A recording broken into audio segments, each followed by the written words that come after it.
Hello, everyone. I think we'll go ahead and get started. Welcome. Hello. Thanks for being here. My name's Jason Lee. I'm a program manager with Wiscape. I'm very excited that you all were able to come out for this. Just as usual, and reminders, if you haven't already done so, please sign in on the sheet in the hallway.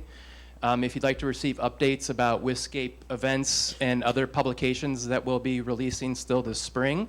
Also, it's a good way for us to justify the cookies and snacks that we get, so please make sure that you do sign in. We're thrilled to welcome Matthew Levin back to campus today to talk about his book, Cold War University, Madison, and the New Left in the 60s.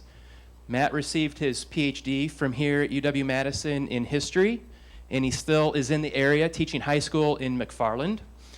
And if you haven't had a chance to look through this yet or read it, I definitely recommend it, and hopefully today's discussion will spur you to more reading and thought about the topic.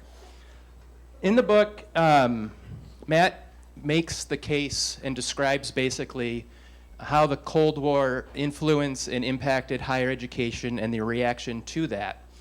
It was a time when the federal government significantly increased their support in the work, research, and enrollment of large public research universities like UW-Madison.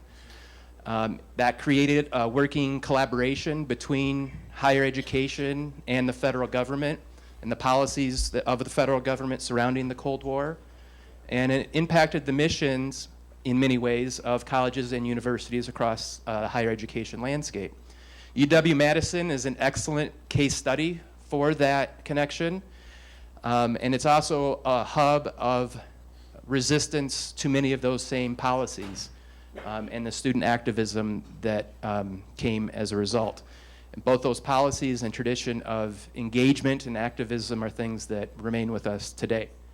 If you would just indulge me for 1 second, I would like to read a passage from his book as a way to get us started. This is from a chapter called "I Can't Be Calm, Cool, and Detached Any Longer."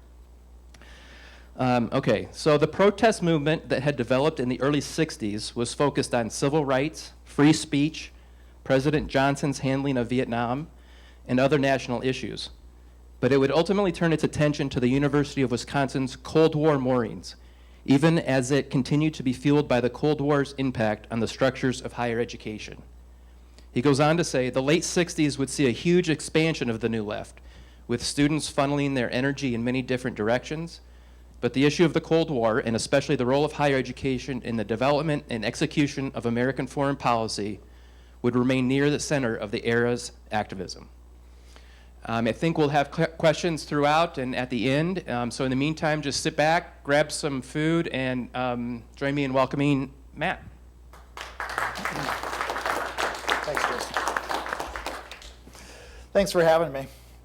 Thanks to Jason for the introduction. Thanks for all of you guys for coming out, for Wiscape and the History Department and the Haven Center for helping to make this happen. And it is really nice to be back. I did spend a number of years here, although many of them were in various buildings without these nice windows and surroundings. I'm sure most of you have spent some time in the Humanities building with the lack of windows, or back before they moved the UW archives to Steenbach Hall. They used to be in the basement of the Memorial Library, so I spent quite a few months buried in that basement without access to natural light. So this is quite a pleasure to be here. I also wanted to mention that I'll get rolling a little bit here, but I know that we want to keep everything moving along. And one of the most important things for this afternoon, as far as, at least from my perspective, is really to hear from some of you. And the great thing about being in Madison, and this, all of you in particular, but this is true everywhere I go, is the interaction that I have with people who are very knowledgeable, either because they were there, or because they know someone that was there, or because they've heard about events that took place. And so it's always exciting to talk to people that are knowledgeable, as I know many of you are, about this era. So it's a real pleasure for me to be here to share with you and to hear from you as well. I did want to invite you, if you do want to kind of stop me at any point, please feel free. We'll make sure to leave some time for any comments or thoughts or connections or, we're talking about some history here, but obviously there are a lot of modern day implications for these questions. And so hopefully we might get a chance to play some of those out as well. I can't claim to be an expert on any of those, but maybe we can get a few ideas rolling as we go. I thought I'd start with a couple images that are probably familiar to you. I'm not going to spend as much time thinking about the late 60s and the really most memorable pieces of Madison history, but I thought I'd at least share some of those images to kind of get us warmed up a little bit. And these are going to be images that probably are familiar to you. If you haven't seen the actual images, you've probably seen something similar to them. Of course, this is Sterling Hall in 1970.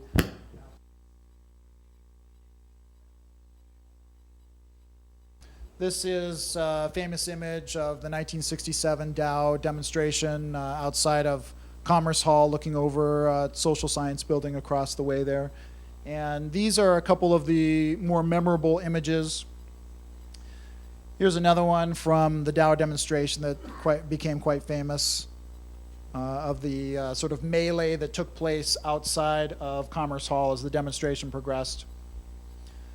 A couple images from the 1969 Black Strike, so-called Black Strike, and this was an effort by black students on campus and their allies to try and change some university policies, and was a reaction to a number of things that had come up along the years, and was as well sort of a response to the nationwide Black Power movement. So there was a lot of things going on there, and the police were ringing the buildings. The National Guard came out, of course, as many of you know. So these are some of those memorable moments, and really the ones that most people are familiar with when we talk about the 1960s in Madison. I guess I would say that some of the work that I've done, some of the research that I've done is a little strange in some ways. Makes sense to me, but it's a little strange in some ways to call it a work about the 60s, because if you take a closer look at the book or at my research, you'll find that about half of it's actually set in the 1950s. And of course, that makes sense in some ways, and I try and play that out in the book. But I'd like to sort of focus today on that era rather than these images. We'll probably get back to some of these near the end, but I'd like to kind of think about especially the changes that were taking place in higher education in Madison and in other parts of the country. And in this way, Madison was really typical of other Cold War era universities. The really defining characteristic of higher education in this era, the early decades of the Cold War, was the close ties with the federal government.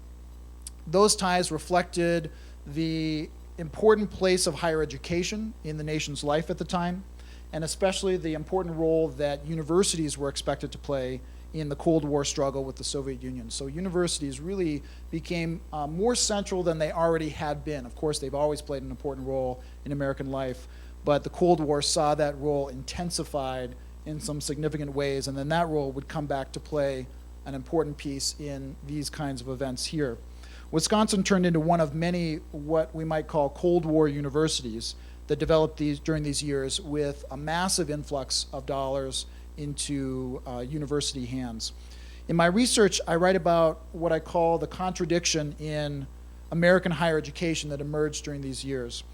And the contradiction is essentially that universities became increasingly important to the Cold War struggle, even as they became centers of protest against those same Cold War policies. And of course, if we're talking about the 1960s, we have to talk about civil rights. We may not get to it very much today, but in the broader context, civil rights, the Vietnam War. But if we want to look at the big picture, some of the institutional and foundational pieces that are shifting in the Cold War, we really have to look at the changes taking place in higher education. And the most distinct marker of universities' new role in the Cold War era was the rapid escalation of federal dollars. I mean, if you're going to point to one thing, that is what you almost have to look at in terms of the changes taking place in higher education. And federal money supported a lot of programs. We could mention area studies, language programs, graduate fellowships, building construction. but the central component of that relationship was really scientific research. And that was already evident in the late 40s and 1950s, and became even more evident in the late 1950s and 1960s, especially after Sputnik was launched in 1957. And I'm sure everybody is familiar with the story, how Sputnik essentially caused a crisis of confidence in a sense for Americans as far as our leadership in science and technology around the world, and led the federal government to invest even more than it already had into universities. So by the time you get to the early 1960s, the federal government is spending more than $1 billion a year on university research. And as I progressed through this research, one of the things I was looking for was, where was this money coming from? To try to follow the dollars to see where it was coming from. And it's a little tricky because it wasn't all coming from one place. As many of you are aware, there wasn't one spigot that just turned on and drained into universities. It was coming from a lot of different places, which makes it a little harder to track, a little harder to follow. But the majority of funds right after World War II came from the Department of Defense and the Atomic Energy Commission. Later on, you get the National Science Foundation, which was founded in 1950 for the express purpose of spurring along scientific research. You also have NASA, founded in 1958, which of course was created after Sputnik and in response to Sputnik. We've got the National Institutes for Health became a major supporter of university research. And you've got all of these agencies and more that are paying for everything from individual projects for one professor to institutes and labs and centers that employed a large number of researchers, some of whom weren't even necessarily tied very closely to the universities that house them. And I thought I'd show you an example. This is not the most exciting picture, but here is an example of Sterling Hall, the addition that was added onto it at one point in the 1950s. And we also have the chemistry building here, and I'll talk more about this one in a little bit. Well, actually, I'll mention this one right now. Of course, the chemistry building looks a little different today. This is an older picture. That little house on the bottom left is no longer there, on poor folks that got kicked out at some point.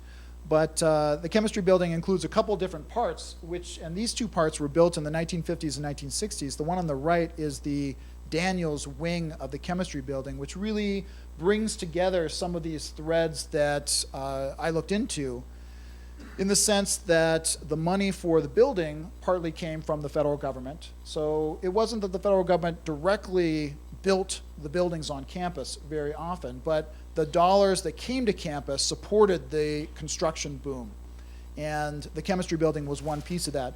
There's also an interesting connection because the building was named after Farrington Daniels, who was a chemist here in the 1940s and 50s, and was a quite popular professor and had his own connection to the federal government. He had worked at the metallurgical lab in Chicago during the 1940s as part of the Manhattan Project. So he was the scientific administrator at this particular lab, which of course contributed to the ultimate development of atomic bombs in New Mexico. So other than looking at the buildings here, if you keep following the money, what you'll find is that the dollars went to a lot of universities by the 60s, but they were especially concentrated in a smaller number of institutions. And you would probably be able to guess most of the leading suspects here. A number of private schools, Harvard, Yale, Chicago. These were the leading centers of academic research at the time. As far as the public schools went, I spent a little bit of time in my research doing some comparison work with Wisconsin, Berkeley, and University of Michigan, which were some of the leading countries. And actually, Wisconsin usually ranks slightly below Michigan and Berkeley in terms of overall federal government funding. I looked at one 1966 ranking that put Michigan first among all universities. Berkeley was 8th, and Wisconsin was 12th. So that would have included other private universities as well. But Wisconsin, like those other universities, saw a massive increase in federal dollars in the first 2 decades of the Cold War. And I don't want to overwhelm you with numbers, but just to get at a couple here, total federal support in Madison from research and other funds rose 13-fold during the 1950s. So 13 times total federal support by the end of the 50s than at the beginning. And that same trend continued into the 1960s as well. By 1966, the total spent by federal research dollars in Madison was $24.7 million. And 15 years earlier, the total research budget for the university, which included federal, state, and private monies, was only $4.2 million. So not only did the numbers increase dramatically, but that was just the federal contribution, not even including the state and the private. And of course, all this money underwrote a lot of changes, like the construction of the chemistry building there. And the university really became embroiled in the nation's struggle in a way that altered the service or the principle of service that had long been a part of the university's tradition. So many of us, or probably all of us, are familiar with the Wisconsin idea. This is not exactly the same as the Wisconsin idea. You know, the Wisconsin idea had a little bit different idea of service than the university's contribution to the Cold War. One of the interesting things about this story is that even as the federal government viewed universities as a resource for fighting the Cold War, universities also were a part of this relationship. Universities weren't dragged down this road of relating or connecting to the federal government. They wanted a piece of the pie, essentially. Some of that was practical concerns. If federal dollars didn't come to Madison, they went somewhere else, and Madison lost prestige. It might lose top faculty.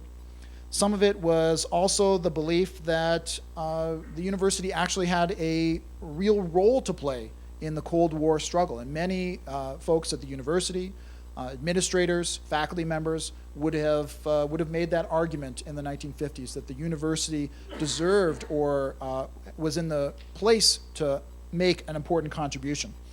Just using the words of some of the university's administrators, you can see some of the connections that they were making.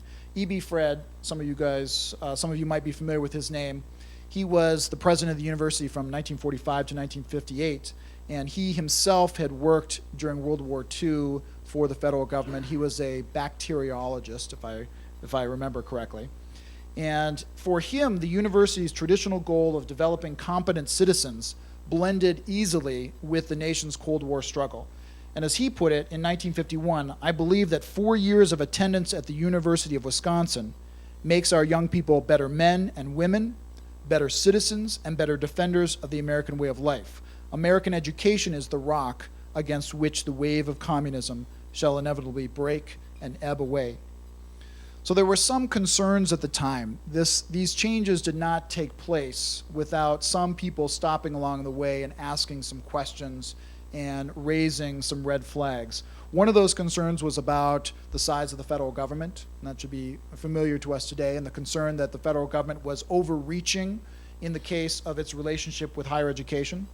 One of the concerns was about the dependence on government funds. What happened if the federal spigot ran dry?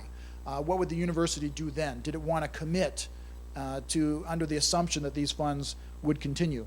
One concern that might still exist at the university is about an imbalance between the sciences and other fields, as the sciences tended to get most of the funding. And of course, some people were concerned about the large number of dollars coming directly from military agencies. The reality, though, was that despite these concerns that came up from time to time, not very often, but they did come up from time to time, nothing really slowed down the changes that were taking place at the university. So Wisconsin, like other universities, was active in seeking funds from the federal government during these years. The three presidents, E.B. Fred was one of them. The other ones were Fred Harvey Harrington and Conrad Levin. They served from 1945 to 1970, and all of them were promoters of a close university-government cooperation, as were presidents after 1970 as well.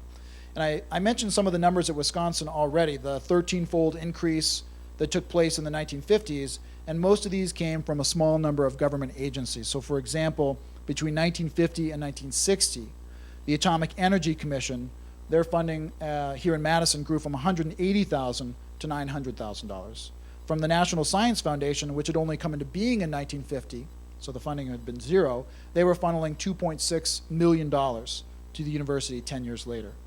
And by 1960, the university had 957 government contracts and grants. I tried to look through all those, and it made your eyes blur over trying to figure out and sort out where all this money was coming from and where it was going.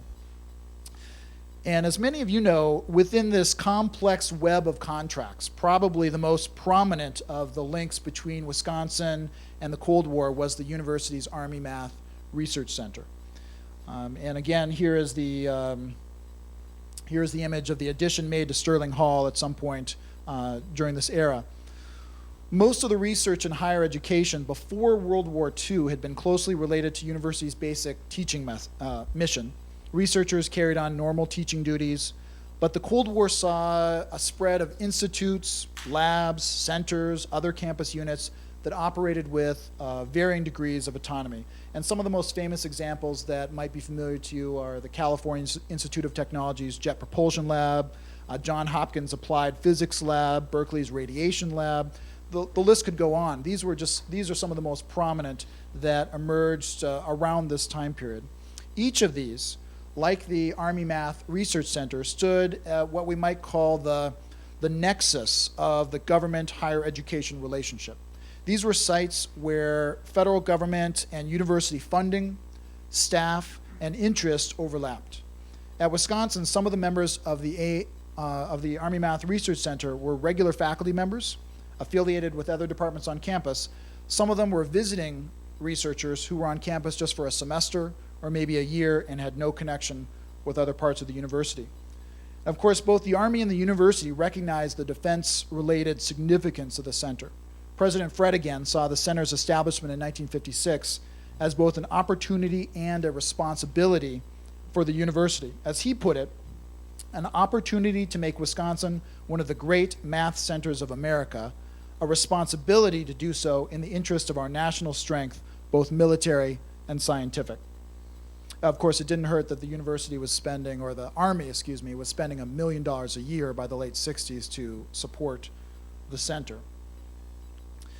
The center was intended as a general source of research in math, as well as a resource for the Army's specific math-related issues. It was a mix of basic research that had no direct application to the immediate concerns of the Army, and applied research that possessed a more explicit link to current national security issues. The work of faculty members at the center was not classified, and most of the research was done at the discretion of the faculty and not the Army, yet many of those members still maintained security clearances so they could consult with the Army, as they occasionally did, on issues relating to national security. And this question of what types of research were going on, what was classified, what wasn't, how many people had security clearance and how many people didn't, was a regular issue in the late 60s as students tried to dig into this story and oftentimes struggled to because the university wasn't particularly forthcoming about what exactly was going on at Army Math.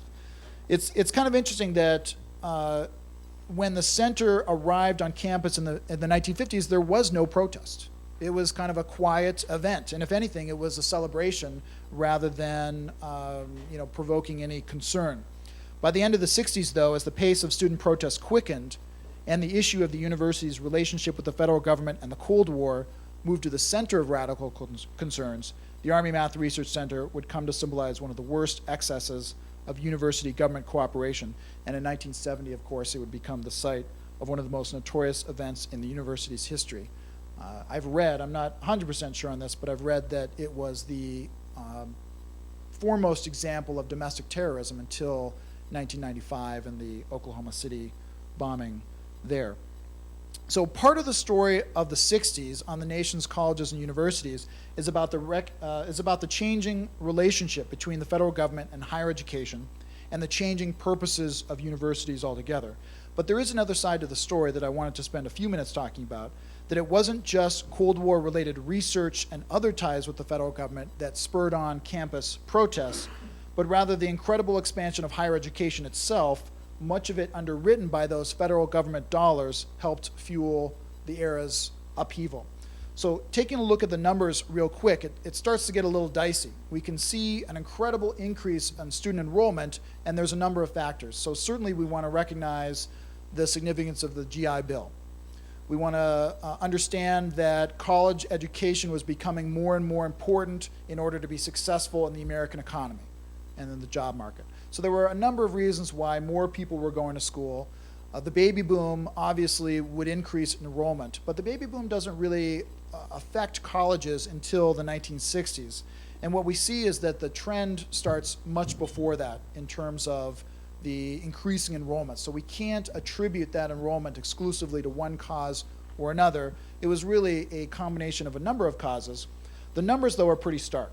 So from about 2.1 million students in the nation's colleges and universities in 1951, that number jumps to 4.1 in 1961 and 8.9 in 1971, when you're really starting to get some of those baby boomers joining on. At the UW, you get a similar story. The low point for enrollment was in 1953, when enrollment was about 13,000 students, and it increases every single year until 1969, when you've got about 35,000 students on the Madison campus.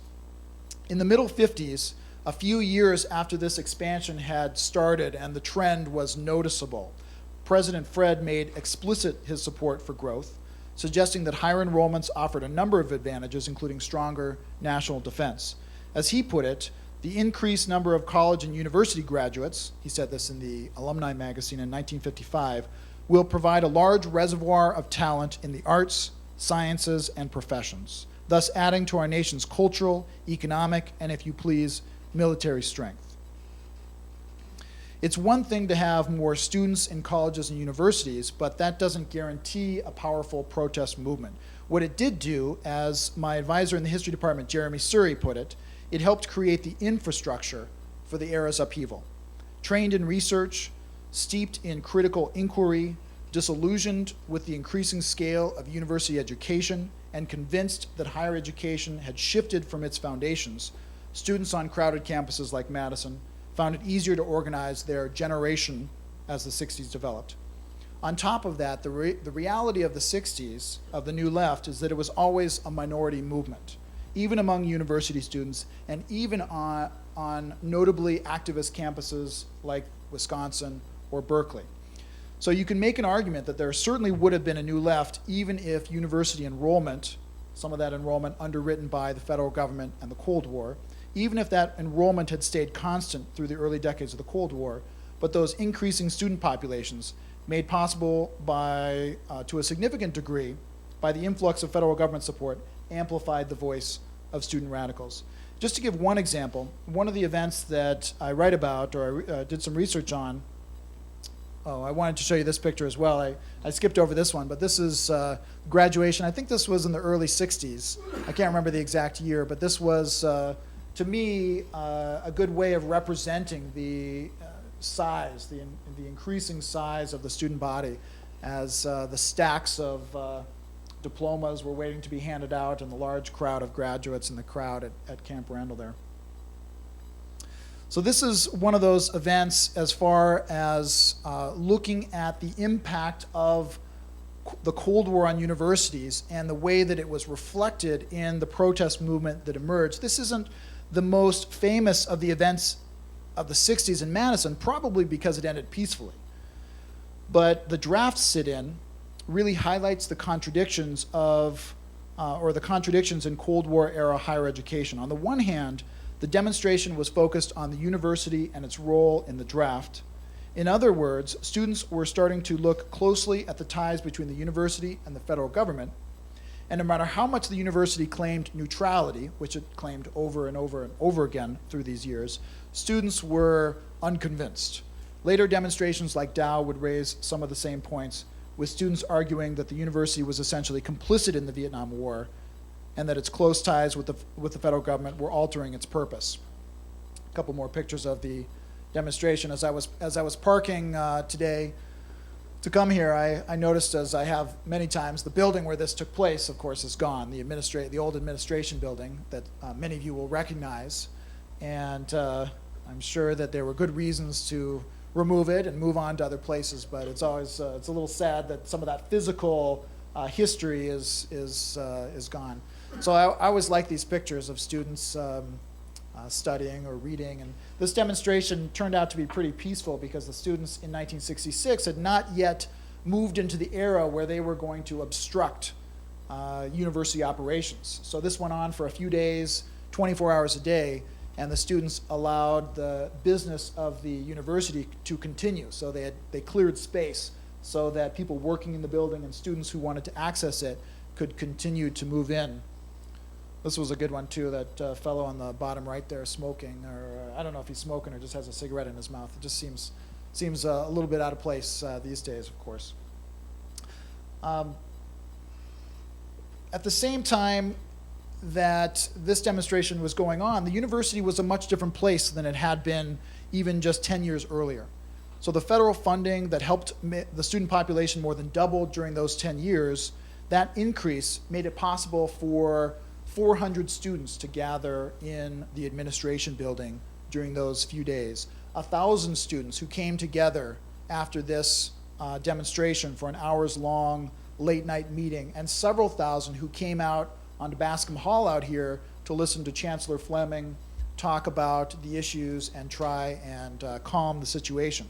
So the numbers that are incorporated into this story really helped to establish the New Left as a powerful movement. It would have taken place, in other words, but it became more powerful. It had more of an influence on America's social, cultural, and political history because of the incredible expansion of universities.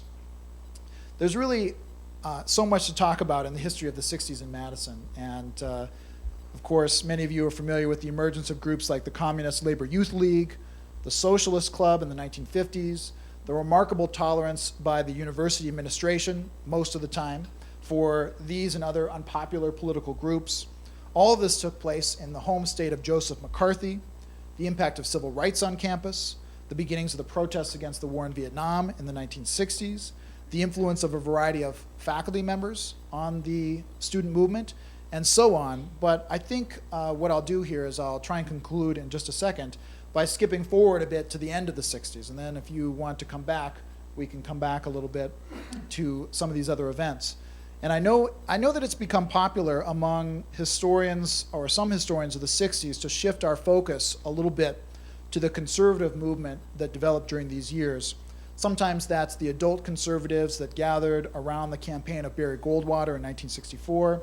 Sometimes it's the young conservatives who were involved in campus groups like the Young Americans for Freedom, which incidentally had a pretty significant group on campus here and graduated one or two influential conservatives.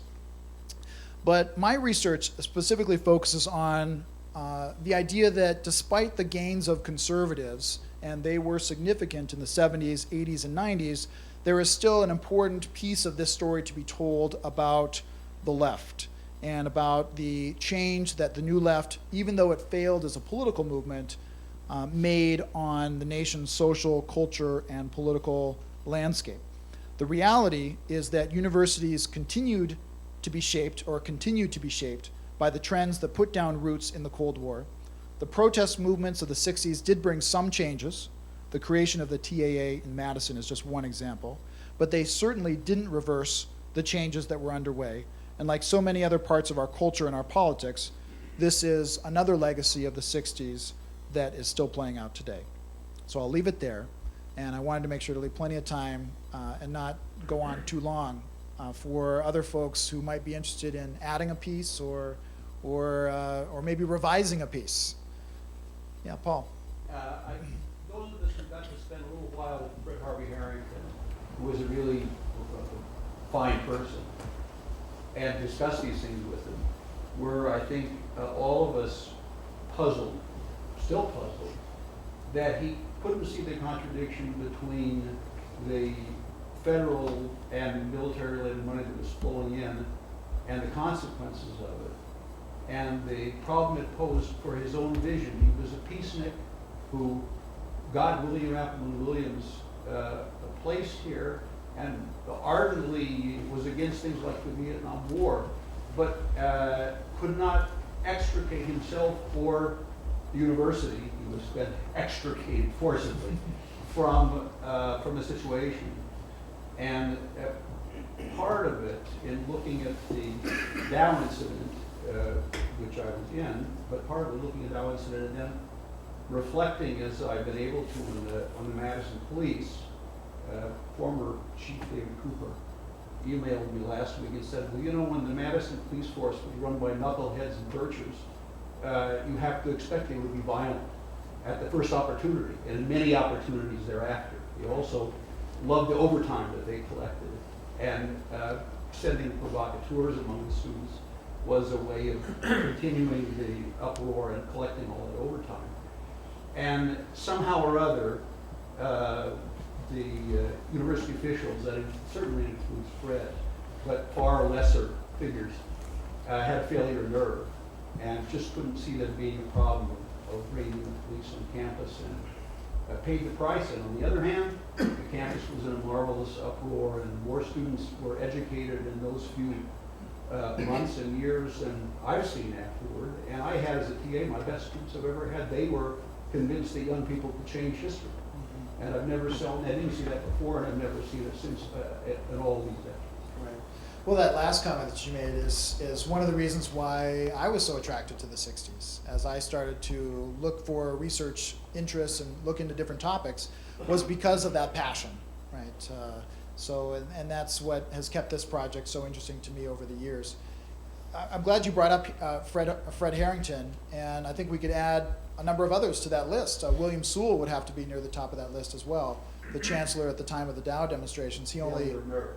What? I'm sorry. Failure of nerve. Failure of nerve, absolutely. And you know, all of these administrators, or most of them, were sympathetic to the students in many ways. And yet, when it came time to make some tough calls, and they had the pressure of the state legislature and the Board of Regents and the police on one side and the students on the other, they maybe it was a failure of nerve in a sense. It's maybe My last word, a failure of their self-deception of their careers. Yeah. If they didn't bring in the police, their grand careers as future administrators were shot. Fred had gone as far as he was going to go. Yeah. People like Sewell imagined themselves being great and prestigious presidents of universities, and they knew it was out the window as high officials at Columbia and other places. They were thinking, my career is over. I won't be as famous and powerful if I don't crack down now. Yeah. Yeah. Matt, maybe just describe the Dow incident for folks who weren't there, who haven't read the book. Right, absolutely. So this was, yeah, you know, sometimes I just work under the assumption that everybody knows these things, and of course that's not true. So this was a demonstration in October 1967, and Dow was, the chemical company was the manufacturer of napalm, and students had especially focused on napalm and Dow as representing the worst of what the United States was doing in Vietnam. And when the interviewers came to campus, and they came every once in a while, this was not the first run-in with interviewers, and wouldn't be the last either. But when they came to campus that October, the student movement around the country was really picking up. And this was about the same time as some large demonstrations in Washington, D.C. And the students decided that this was a moment to take some action. And it ended up with a number of students, a few hundred, jamming the hallways of what was then the Commerce Building, today is Ingram Hall, and refusing to leave and blocking the doors where the interviewers were supposed to be operating. So they had moved a little bit beyond the rallies and the marches and the pickets, and this was an opportunity, some of the students at least saw, to block, to obstruct, to put their bodies on the line, as many civil rights demonstrators had done before them, in order to stop the war, or at least stop this little piece of it. And of course, William Sewell was faced with the decision. He was the chancellor at the time, faced with the decision: what do we do? Do we knuckle under, or do we eject these protesters? And he decided, let the police in, not just the campus police, but the city police in their full riot gear, and they literally dragged a couple hundred students out. And then, of course, there was a large melee, kind of up the hill here, with a few thousand students, some thousands of students that were just there because they were passing by or were attracted by the commotion, a number of police officers, and there was quite a bit of violence, tear gas. And this was, if you wanted to point to a moment when the protest movement took a turn in Madison, this would be the event. There were plenty of other events in campus that were significant, but this is the one that really changed the direction. And when Paul says it was a moment when people were being educated and learning and being passionate about their country and big ideas, absolutely, absolutely. So it's an important moment. Professor Downs. A couple quick questions, but first an anecdote about the Dow Chemical takeover. I got to know Evan Stark, who I see you talk about in the book.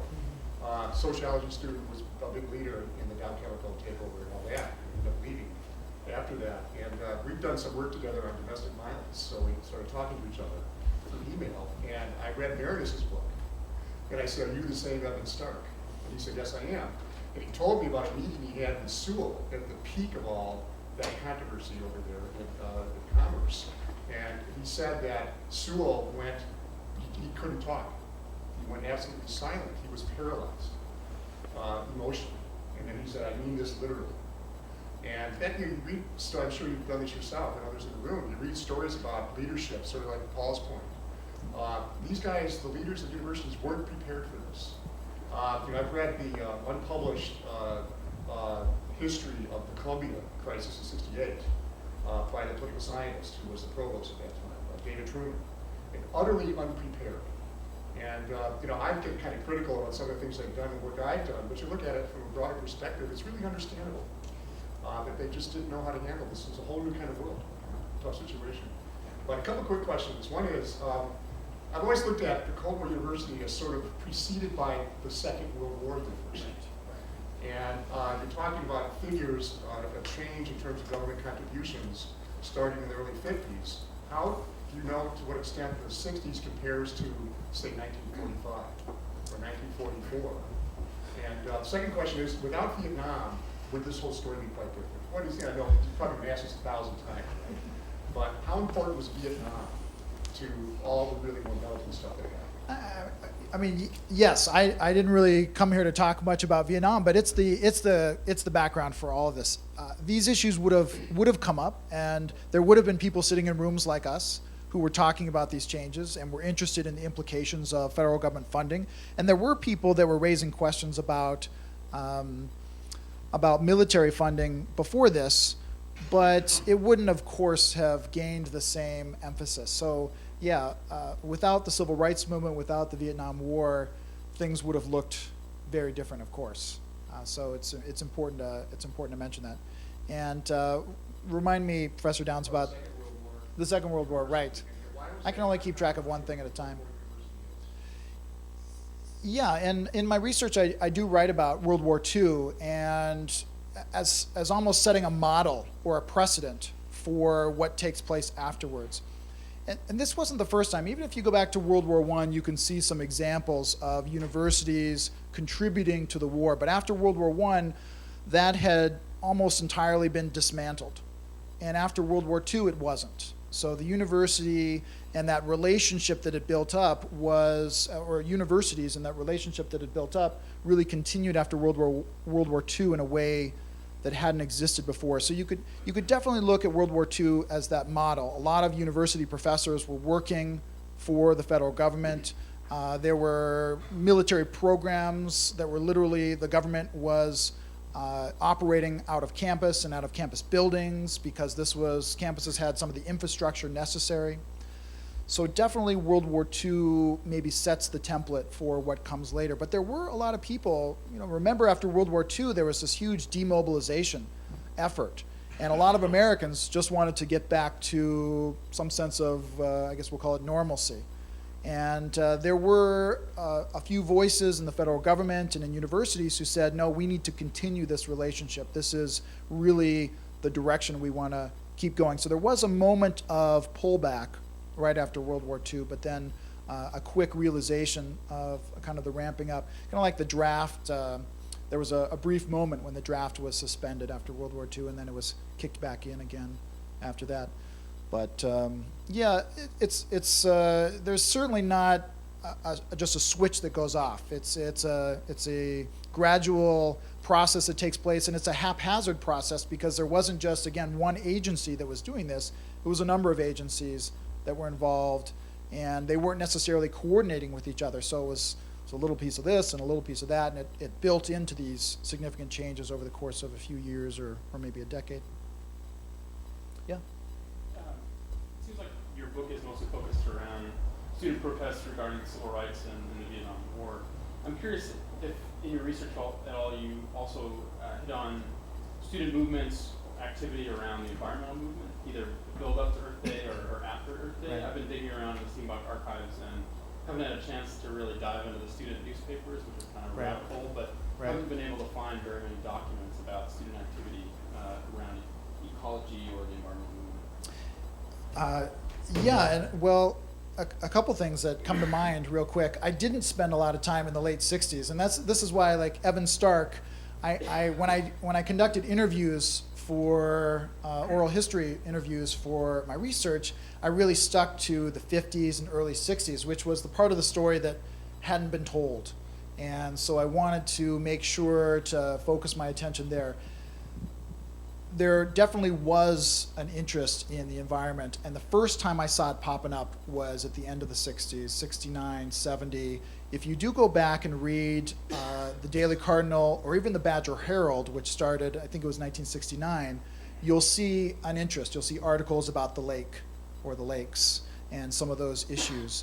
So it is worth taking a peek. It's interesting that the Badger Herald, which of course was the conservative newspaper on campus, that was meant as an alternative to the increasingly radical Daily Cardinal, or at least the conservatives saw it as increasingly radical, and it probably was.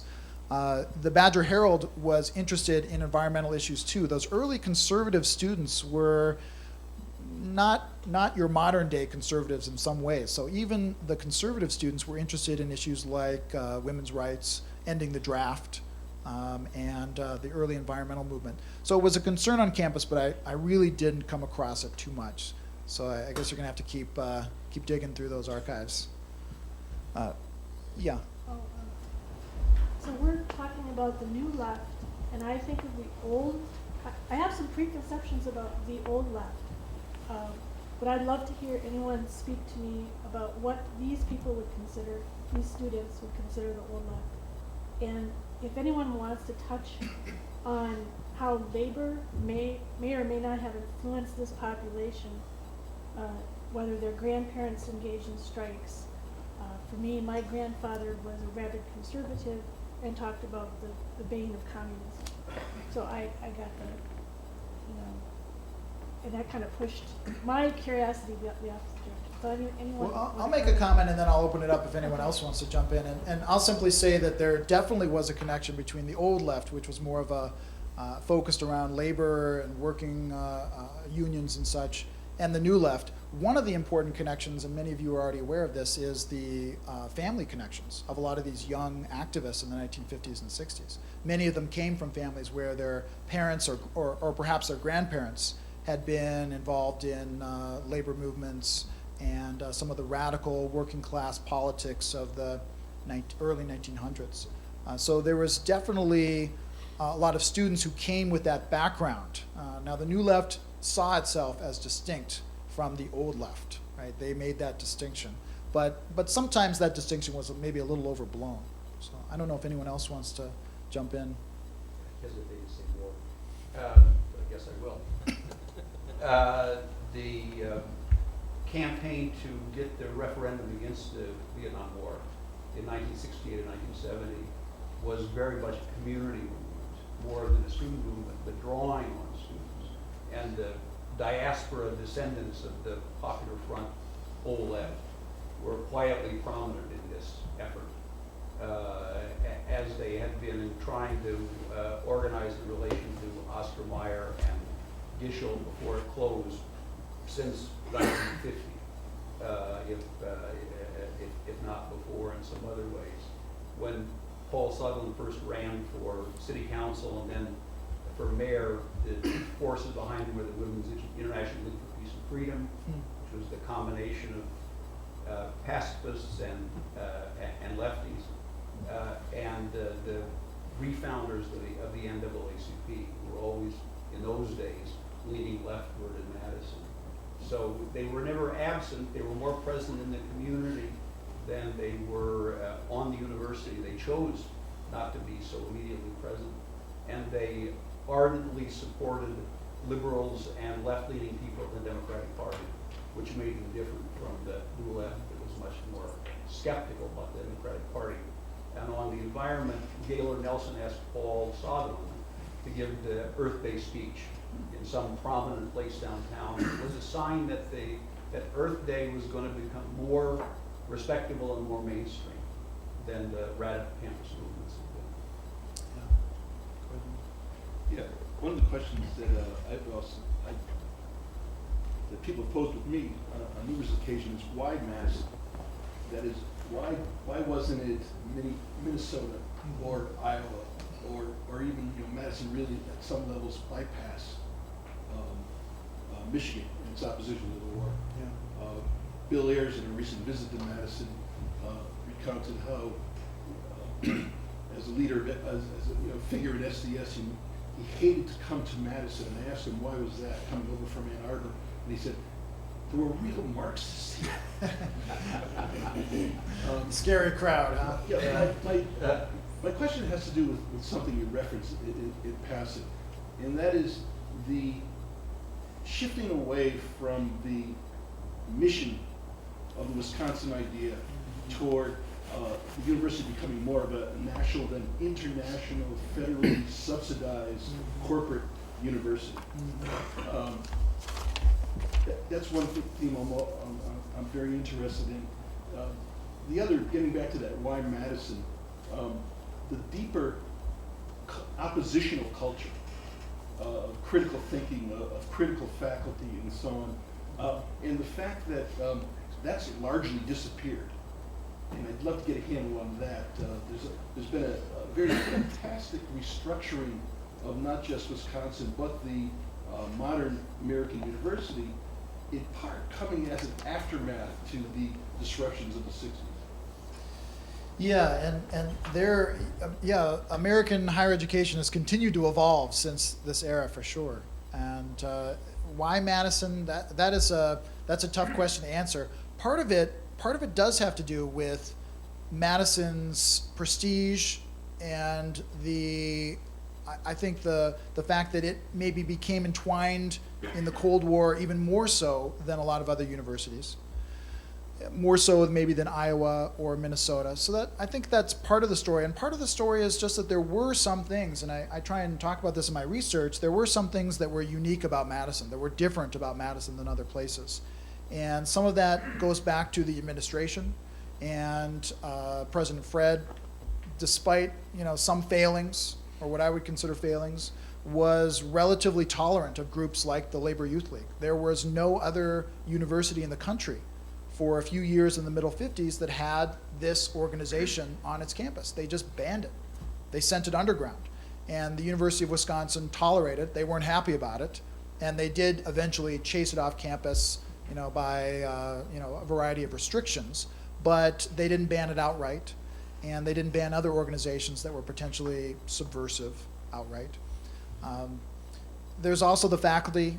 Bill Williams, of course, was a giant at the time, and there were many others, George Massey and others in the history department and elsewhere in the university too, in the sociology department and elsewhere. So it's hard to say where exactly that comes from, but it's a combination of a lot of things. It's a combination of the state's heritage, the progressive heritage. I think we've got to pay some attention to that heritage in terms of the state's willingness to tolerate what was happening in Madison. They weren't too happy about it. There were plenty of complaints about what's going on down in Madison and why can't we quiet these students up. But the legislature, despite its various complaining and despite occasionally trying to crack down on the students, was relatively tolerant.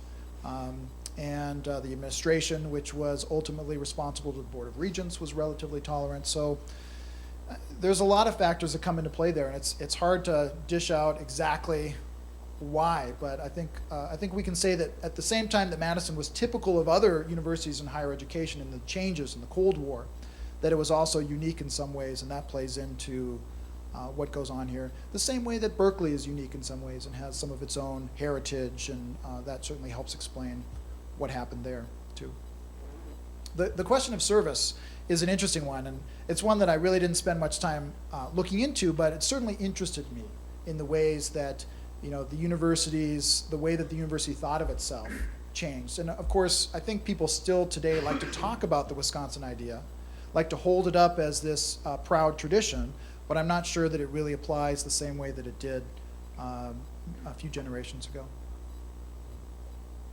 I think perhaps another factor here was the fact that Joseph McCarthy was a senator from the state of Wisconsin, and that was a tremendous embarrassment, I think, in this community at least, to the things he was doing in Washington.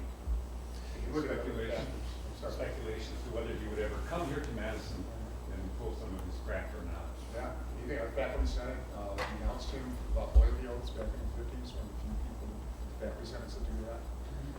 Ronald Dash comes here because we're the only school that gave official recognition to a communist student group. Of course, now he's switched his political allegiance. Robert Ely, and they worked on academic freedom on this campus. I think feeds into this as well. So there's a whole lot of things like that. That's a good point. You know, in some ways, it built on itself because of Madison's reputation. It drew students, many of them from outside the state. That Part of the culture, and you know, we were the first university, and this was partly supported by the legislature, if I recall, that made ROTC not mandatory for juniors and seniors. And ends up in what became a U.S. Supreme Court case on the University of California, which said that's okay under the law, but we were the first institution that actually did that. So that's another aspect. That involves another one. Yeah. yeah. So we have all this historic and cultural phenomenon in Wisconsin in the era.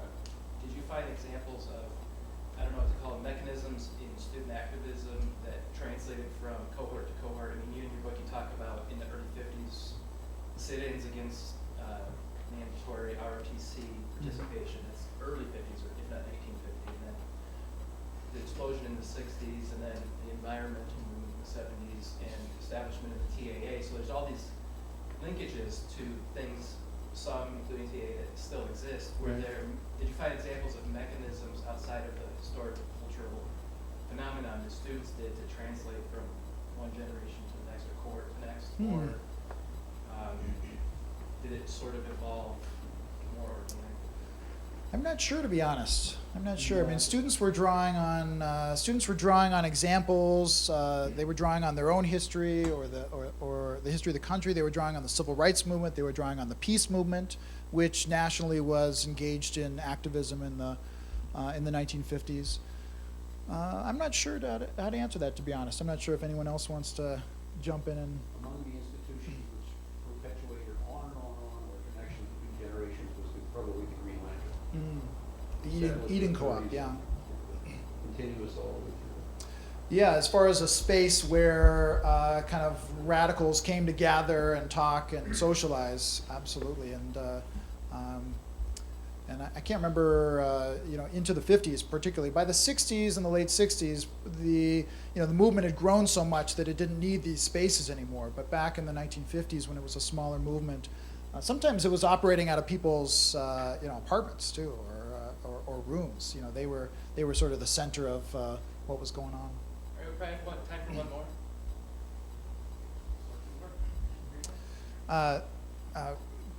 Go ahead. No, go ahead. One of the questions is the federal government involvement.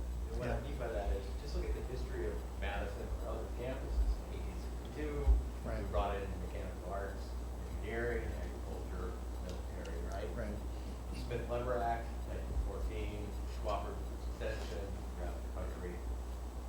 The Truman Commission report, 1947, led to the development of community colleges. The National Defense Education Act was passed for a variety of reasons, led to federal agencies, but it also was in response to the advent of the computer and the high demand for students in mathematics, with all these burgeoning companies, as well as the industrial relationship. And then in 1965, the original Higher Education Act, which leveraged state financial aid with this new form of federal financial aid. And then I can go up to 1980, this the Bayh-Dole Act, which